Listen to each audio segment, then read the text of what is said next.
Hey guys, Kyle here with Off-Road Pioneer again. Today we're going to look at our seats. These are actually out of a CF Moto Sniper, a 2011.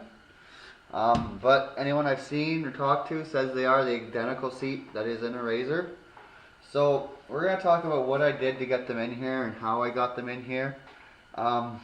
They may not be completely finished yet. They have not been trail tested. I do have to keep an eye on how everything's sitting and riding. So, I know online we've seen a lot of people talking about using the 16 seat base for the Honda. I did not. What we'll do here is we will pull these seats out in a second. We'll show you the base on them and what we did. Okay guys, so here's the seat in the bike. We're going to get a little close up here of how it's sitting. I haven't made anything to go underneath it to cover the hole yet. I do plan on doing something there, just haven't figured it out. But yeah, so it's on the front peg. It's on a stud I put at the rear. Let's take the seat out so we can see how easy that is. So it's just like 2 steps to take it out. Remove wing nut, nice little wing nut there. Grab seat back, lean forward. When you lean forward, you're actually pressing on the release handle from the stock seat base, and then you just have to lift it straight up and out. And yeah, so the seat's out. Let's just take a look at here first. You see that good? So that's the stock original peg that your rubber used to sit down over. I've put a 1/4 inch bolt. Probably am going to make that a little bigger in the future. As I said, I was just using stuff I had in the shop at the time. And then I'm thinking I might take an old piece of skid plate, cut it out to fit over top of that, just to give it a little more strength. And we'll look at the seat base now. So when you get the seat, this actually, these 4 bolts, I pulled them out and I flipped this seat around. So this is at the rear of the seat originally.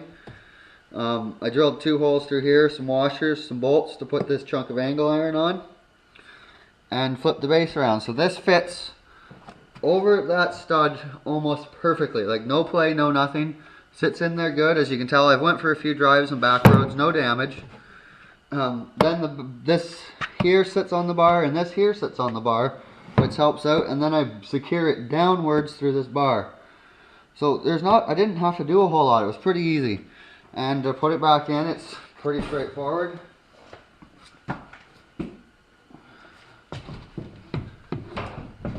When you do it, yeah, remember to go under the steering wheel. But yeah, I just line up with the hole I want, and there it goes. Once I get it all lined up, hook it on there, and then I just take my washer and my wing nut, drop it back down and over.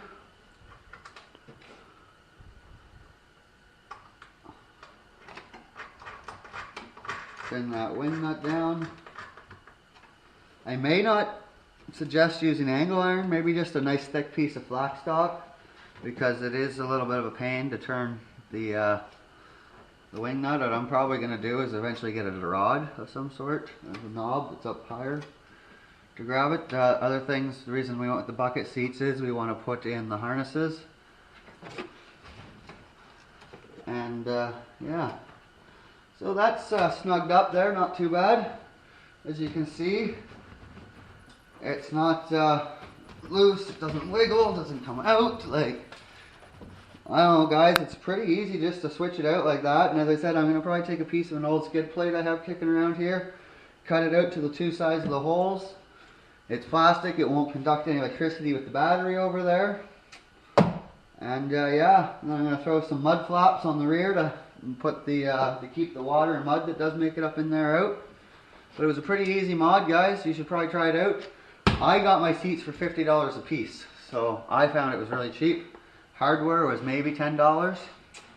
Alright guys, Kyle with Off-Road Pioneer checking out here. See you next week.